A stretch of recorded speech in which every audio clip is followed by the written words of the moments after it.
ओम नमो भगवते वासुदेवाय। नमस्कार दोस्तों, मैं हूँ ऋचा सिन्हा और मेरे चैनल पे आप सभी का बहुत बहुत स्वागत है।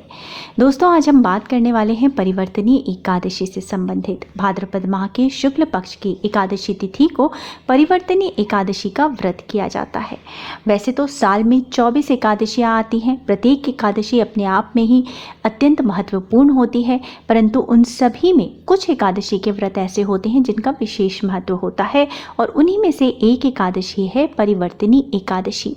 परिवर्तनीय एकादशी को पार्श्व एकादशी, वामन एकादशी, जय झूलिनी एकादशी, ढोल ग्यारस, जयंती एकादशी, पद्म एकादशी आदि नामों से जाना जाता है। ऐसी मान्यता है कि इस एकादशी व्रत को करने से मनुष्य को वाजपेयी यज्ञ के समान पुण्य फल की प्राप्ति होती है।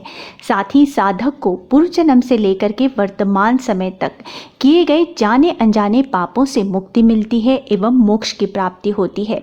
स्कंद पुराण के वैष्णव खंड में परिवर्तनीय एकादशी के महात्म्य का विस्तार पूर्वक वर्णन मिलता है।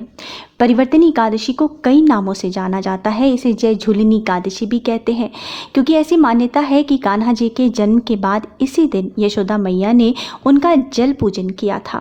इसे ढोल ग्यारस के नाम से भी जाना जाता है। वहीं भगवान विष्णु चतुर्मास के दौरान 4 महीनों तक जब पाताल लोक में योग निद्रा में रहते हैं तो परिवर्तनीय एकादशी के दिन अर्थात भाद्रपद माह के शुक्ल पक्ष की एकादशी तिथि को करवट बदलते हैं, जिस कारण इसे परिवर्तनीय एकादशी कहते हैं।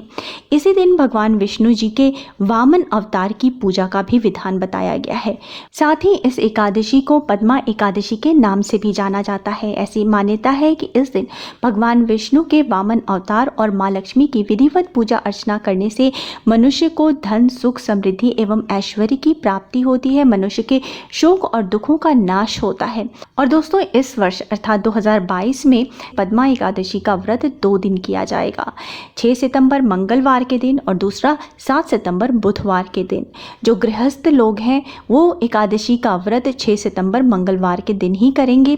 एकादशी तिथि प्रारंभ होगी 6 सितंबर को सुबह के 5:54 से और एकादशी तिथि का समापन होगा 7 सितंबर को सुबह के 3:04 पर। और जो लोग 6 सितंबर को एकादशी का व्रत करेंगे वो व्रत का पारण करेंगे 7 सितंबर बुधवार के दिन और पारण का शुभ समय है सुबह 8:19 से सुबह के 8:33 तक। और इस दिन जो है हरिवासर समाप्त होगा सुबह 8:19 पर। साथ ही दोस्तों, जो लोग वैष्णव संप्रदाय के हैं या इस्कॉन को मानते हैं वो परिवर्तनीय एकादशी का व्रत करेंगे 7 सितंबर बुधवार के दिन और व्रत का पारण करेंगे 8 सितंबर को और पारण का शुभ मुहूर्त होगा सुबह 6:02 से सुबह के 8:33 तक। इस दिन द्वादशी तिथि सूर्योदय से पहले ही समाप्त हो जाएगी। साथ ही दोस्तों, इस बार परिवर्तनीय एकादशी के अवसर पर 4 शुभ संयोग का निर्माण हो रहा है, जो कि इस एकादशी के महत्व को और अधिक बढ़ा देगा। इस बार परिवर्तनीय एकादशी पर आयुष्मान योग का निर्माण हो रहा है, जो कि 5 सितंबर को सुबह के 11:28 से प्रारंभ होगा और इसका समापन होगा 6 सितंबर को सुबह के 8:16 पर। साथ ही इस दिन सौभाग्य योग भी बन रहा है और इस दिन रवि योग का भी निर्माण हो रहा है। साथ ही इस दिन त्रिपुष्कर योग का निर्माण भी हो रहा है। तो दोस्तों, इस प्रकार से इस वर्ष की परिवर्तनीय एकादशी अत्यंत विशेष है, कई शुभ संयोग लेके आ रही है, तो इसे हाथ से न जाने दें। अगर किन्हीं कारणों से आप व्रत नहीं भी कर पाते हैं तो भगवान विष्णु एवं माता लक्ष्मी की कृपा प्राप्ति के लिए, घर में धन, सुख, समृद्धि की वृद्धि के लिए, आर्थिक समस्याओं के समाधान के लिए कुछ छोटे छोटे उपायों को जरूर अपनाएं। तो दोस्तों, आपको करना क्या है? मैं हमेशा बोलती हूँ कि एकादशी का व्रत अगर आप कर पाते हैं या नहीं भी कर पा रहे हैं तो भी आपको इस दिन भगवान विष्णु एवं माता लक्ष्मी की विधिवत पूजा अर्चना करनी चाहिए। पूजा में करने वाला एक छोटा सा उपाय बता देती हूँ। इस उपाय को करने से आर्थिक समस्याओं का समाधान होता है, घर में धन, सुख, समृद्धि की वृद्धि होती है। अगर पैसे बहुत जल्दी खर्च हो जाते हैं या पैसों का आगमन नहीं हो रहा, व्यापार ठीक से नहीं चल रहा, तो उन सब के समाधान के लिए इस दिन आप एक छोटा सा उपाय कर सकते हैं। आपको सुबह सवेरे स्नान आदि से निवृत्त होकर, शुद्ध होकर आपको भगवान विष्णु एवं माता लक्ष्मी की विधिवत पूजा अर्चना करनी है। और आपको क्या करना है कि पूजा में इस दिन भगवान विष्णु को केसर मिले दूध से अभिषेक कराना है और अभिषेक कराने के बाद उन्हें शुद्ध जल से अभिषेक कराएं और उन्हें जो है भोग रूप में पीली मिठाई समर्पित करें। और इसके बाद संभव है अगर तो विष्णु सहस्त्र नाम का पाठ करें, और अगर वो संभव नहीं है तो आप भगवान विष्णु के मंत्र ओम नमो भगवते वासुदेवाय का 108 बार जप ज़रूर करें। और उसके बाद माता लक्ष्मी की भी विधिवत पूजा अर्चना करें और श्री सूक्त का पाठ करें। इस उपाय को करने से किसी भी प्रकार की आर्थिक समस्याओं का समाधान होता है। जैसे कि पैसे आते तो हैं लेकिन टिकते नहीं, बहुत जल्दी खर्च हो जाते हैं, या व्यापार ठीक से नहीं चल रहा, या कहीं धन रुका हुआ है वो मिल नहीं रहा। तो किसी भी प्रकार की आर्थिक समस्या हो उसके समाधान के लिए आप इस उपाय को ज़रूर अपनाएं। साथ ही दोस्तों, इस दिन कर्ज से मुक्ति पाने के लिए भी आप एक छोटा सा उपाय कर सकते हैं। अगर बैंक लोन है, क्रेडिट कार्ड के बिल से, या किसी भी प्रकार के कर्ज या लोन से आप परेशान हैं, आप उसको चुका नहीं पा रहे, उतार नहीं पा रहे, तो इस दिन एक छोटा सा उपाय आप कर सकते हैं। इस उपाय को हर एकादशी को दोहराते रहने से आपका लोन धीरे धीरे बहुत ही आसानी से चुक जाता है, कर्ज जो है वो उतर जाता है। तो आपको करना क्या है कि परिवर्तिनी एकादशी के दिन पीपल के पेड़ की आपको विधिवत पूजा करनी है। पीपल के पेड़ पर 33 करोड़ देवी देवताओं का वास माना जाता है। साथ ही भगवान विष्णु एवं माता लक्ष्मी का भी वास पीपल के पेड़ पर होता है। सभी पूर्वजों का वास पीपल के पेड़ पे होता है। तो आपको परिवर्तिनी एकादशी के दिन सुबह में स्नान आदि से निवृत्त होकर साफ स्वच्छ वस्त्र धारण करके किसी भी मंदिर में जो पीपल का पेड़ हो, जिसकी नित्य पूजा होती हो, वहाँ जाना है। और पीपल के पेड़ में आपको जल समर्पित करना है, वहाँ धूप दीप दिखाना है, थोड़े से प्रसाद अर्पित करने हैं, और पीपल के पेड़ की 7 बार आपको परिक्रमा करनी है। परिक्रमा करते हुए ओम नमो भगवते वासुदेवाय मंत्र का आपको जप करते रहना है। साथ ही शाम के समय प्रदोष काल में भी आपको पीपल के पेड़ के जड़ में एक शुद्ध घी का दीपक जलाना है। वहाँ अपनी समस्या कहनी है, अपनी समस्या के निवारण हेतु भगवान से प्रार्थना करनी है।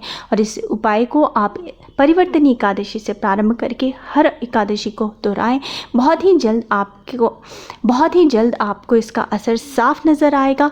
कर्ज बहुत ही आसानी से धीरे धीरे समाप्त हो जाएगा। साथ ही दोस्तों, ऐसी मान्यता है कि एकादशी का व्रत करने मात्र से 100 गायों को दान करने के समान फल की प्राप्ति होती है। तो एकादशी के दिन पूजा पाठ करने के बाद गाय की सेवा अवश्य करें। गाय को हरा पालक या घास जरूर खिलाएं। मान्यता है कि गौ माता में 33 करोड़ देवी देवताओं का वास होता है। गाय को चारा खिलाने से सभी देवी देवता प्रसन्न होते हैं, व्यक्ति की आर्थिक समस्याओं का नाश होता है, दरिद्रता दूर होती है एवं भगवान विष्णु और माँ लक्ष्मी की कृपा प्राप्ति होती है। साथ ही ये सभी जानते हैं कि भगवान विष्णु को तुलसी अत्यंत प्रिय है। इनके भोग में तुलसी का प्रयोग अनिवार्य होता है। तो याद रखें कि एकादशी के दिन तुलसी नहीं तोड़ी जाती, तुलसी को एक दिन पहले ही तोड़ के रख लें। इसके साथ ही भगवान विष्णु के सभी अवतारों की पूजा में भी तुलसी का प्रयोग ज़रूर किया जाता है। तो परिवर्तनी एकादशी के दिन जब आप भगवान विष्णु के वामन स्वरूप की पूजा करें तो उन्हें तुलसी पत्र ज़रूर समर्पित करें।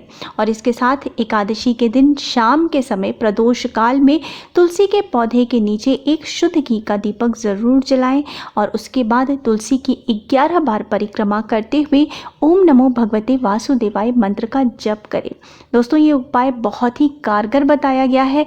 इस उपाय को करने से माँ लक्ष्मी अत्यंत प्रसन्न होती हैं और उस व्यक्ति के घर में सदा धन सुख समृद्धि की वृद्धि होती है। इसके साथ ही एकादशी के दिन दान का भी अत्यधिक महत्व बताया गया है। तो परिवर्तनी एकादशी के दिन दान ज़रूर करना चाहिए। जैसे भी आपकी शक्ति हो, आप अनाज दान करना चाहें, सब्जी, फल, वस्त्र आदि जो भी आप दान करना चाहें, इस दिन आप दान कर सकते हैं। विशेष रूप से इस दिन गेहूं का आटा, वस्त्र, सिंदूर, श्रृंगार की सामग्री, पैसे आदि का दान करना अत्यंत शुभ माना जाता है। परंतु हमेशा याद रखें, दान जो है सुपात्र को ही देना चाहिए, अर्थात जिसे दान की ज़रूरत है, जो गरीब है, ज़रूरतमंद है, उसे ही दान दें और इसी दान से जो है पुण्य फल की प्राप्ति होती है। तो एकादशी के दिन ये 5 काम आप ज़रूर करें। अगर आप व्रत कर रहे हैं तो भी या नहीं कर रहे हैं तो भी इन 5 कामों को करने से अत्यंत लाभ होता है और एकादशी व्रत करने के समान ही पुण्य फल की प्राप्ति होती है। उम्मीद है आपको मेरा आज का वीडियो पसंद आया होगा। वीडियो पसंद आया है तो वीडियो को लाइक कर दीजिए, परिवारजनों के साथ, दोस्तों के साथ शेयर कीजिए और मेरे चैनल को सब्सक्राइब करना मत भूलिए अगर मेरा वीडियो पहली बार देख रहे हैं। मिलते हैं अगले वीडियो में, तब तक स्वस्थ रहिए, सुरक्षित रहिए और अपना बहुत बहुत ध्यान रखिए। जय माता दी।